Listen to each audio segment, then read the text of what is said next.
Relâmpago, você me perguntou o que é que eu acho como que vai ser. Listen, Relâmpago, you asked me how I think this event will be, how it will turn out. All events of capoeira are a festival, which have a larger objective, really to integrate, to unite this mass, this society, community that lives as outsiders. And this is historical and has happened for 435 years, since the Brazilian society was born here. There appeared this miscegenation in the Brazilian people until today. A people without color, black, white, índio, cafuso, yellow, all Brazilians, all carrying the same blood in their veins. The color is unimportant. Do povo brasileiro que é hoje, né? Povo sem cor. Preto, branco, índio, cafuso, amarelo, todos brasileiros. So this festival, I hope that this event today will be equal or better for sure than the previous 5 events that you have already realized. Important is that this is already an event. So if your events hadn't been good in the past, I wouldn't be present here today.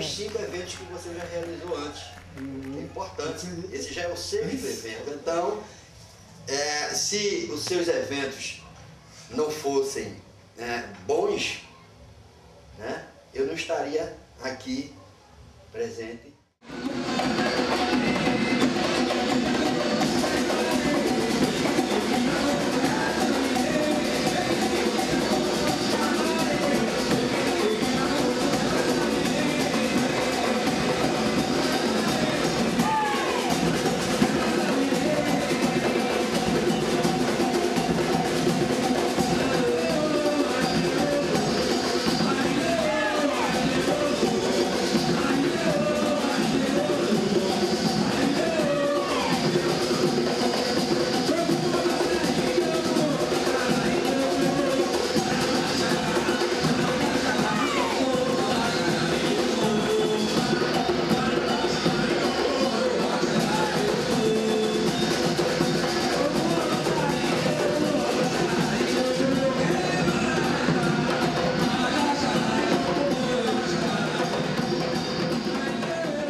Já não se disputa mais essa questão de graduação de cota, porque existe hoje várias associações. Today there is this discussion, this question of graduation, the court system, because today there exist various associations, different ways of thinking, and masters are coming to graduation who sometimes have nothing to do with the theory of capoeira.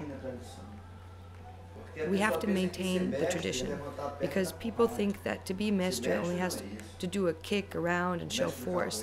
That's not being a mestre. A mestre of capoeira has to be on top of everything. He has to have knowledge, he has to have intelligence, and most importantly, he has to have maturity to be a master. Yes, humility, but maturity. What is maturity? Maturity we acquire with age. Nobody possesses maturity when they are young. Understand? And you see, a capoeirista has 4 seasons. First, to become a mestre, you have to have intelligence. After that, what? You have to have knowledge. After that, wisdom. And after that, maturity. Once he has maturity, then he can consider himself a mestre. Quando ele já atinge a maturidade, então ele pode ser considerado mestre.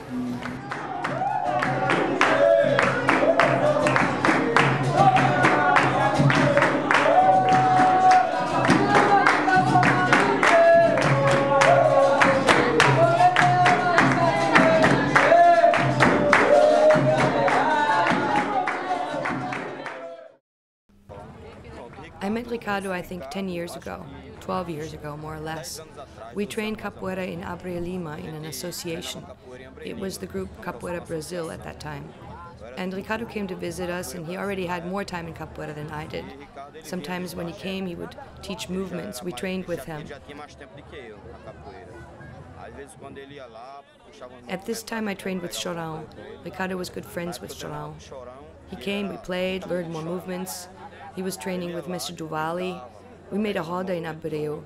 He animated the place. Abreu, as you know, is very backwards in terms of culture, but we always animated a roda there. Every Saturday and every day we played, and many times he invited me to his academy, and a few times I went, 2 or 3 times. Unfortunately, then I had moved to Olinda and I didn't have the time, but I did get to go a couple of times. And many times right here at the Praça da Sé, we would go out and then to Terra Negra all night long until dawn. We went by foot, with a bicycle, running, training by the ocean, everywhere on the beach. He had a lot of stimulation to train capoeira. He never got tired. He was thirsty for capoeira. At times I was exhausted and he would say, "Let's train, Negão, let's train." And I would say, "Let's go home." Spending half the day on the beach training and then to Rael's house and catch a training with him as well. Ele tinha muito estímulo, velho, pela capoeira. Ele não cansava não, ele tinha sede da capoeira. Então, às vezes o cara tava morgado, ele, "Vamos treinar, negão, vamos treinar, meu irmão." E eu, "Porra, vamos nessa." I learned a lot of things from Relâmpago. He was a person like this for me who gave incentive. He had a very good energy, a star. He didn't have meanness. I never saw meanness in him. In his malandragem, there was a lot of humility. Pra mim, velho, era 100%. Ele tem uma energia muito boa, velho. Astral. Ele não tinha maldade. Eu não vi a maldade naquele cara. Malandragem, ele tinha muita humildade. O cara gostava de criança. Tem um cara que gosta de criança, pra mim, né? He loved the kids. Everyone that loves kids, for me, I'm certain that where he is, unfortunately, this happened to him. Nobody wanted this, a very sad thing. He was right here playing capoeira, happy, singing, and I regret that someone silently took him. Someone mean disappeared him. Who knows this disappearance? Unfortunately. Onde ele está, mas eu creio que Deus está com ele. Ele está com Deus. But I believe that God is with him. He is with God. He was a good person. What we can do for him now is to continue his work here, his work in capoeira with the kids, so that his sons don't get lost. I'm certain that this would make him very happy. If we don't do this, then everything was useless. We have to continue. I will help when I can, go there with a mestre to give a class to the people there. Try, right? Try to continue the work. What we want to do for him now is pray that God has taken him to a good place and that his spirit is with peace. He's always here in my heart forever. I will never forget. Never. My friend. May God bless him wherever he is. E ele está guardado aqui no coração como para sempre. Nunca vou esquecer, meu amigão.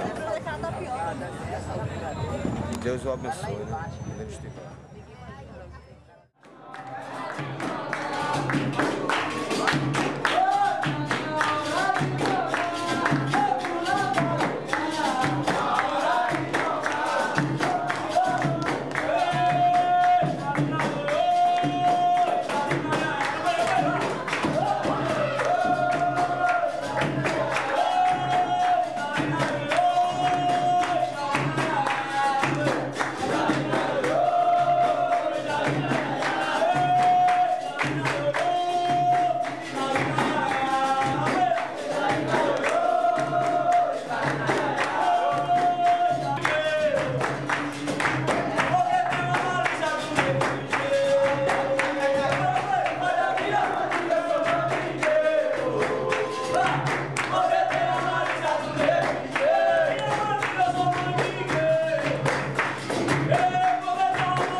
We were partners in life and in the work.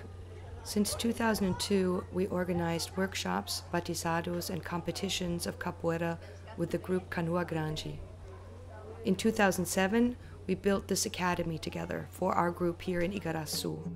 We worked together until the day of his disappearance on March 14th, 2009. We had scheduled an interview for March 24th at the U.S. consulate in Recife in order to receive a visitor's visa for him to see whether it was possible to extend our project with capoeira to other countries. Unfortunately, this was never realized. Ricardo disappeared 10 days before the interview in the night between the 14th and 15th of March. I feel an immense gratitude for having known Ricardo in this life. I'm grateful for every hour that I spent with my mestre. He taught me many lessons in life and in capoeira that will always remain in my memory and in my heart. Now I hear the voices of the children, the mestres, and camaradas asking what will become of the group Canoa Grande. And I also hear the sorrow of the family who still has not been able to find peace and does not know what happened to Ricardo and who cannot bury their loved one. For me personally, it is very important to tell this story of Contra Mestre Relampâgo because he no longer has his own voice. We cannot remain silent about this kind of injustice. I believe that if the work that Ricardo began ends with his disappearance, then prejudice and evil will have prevailed. We must overcome this violence.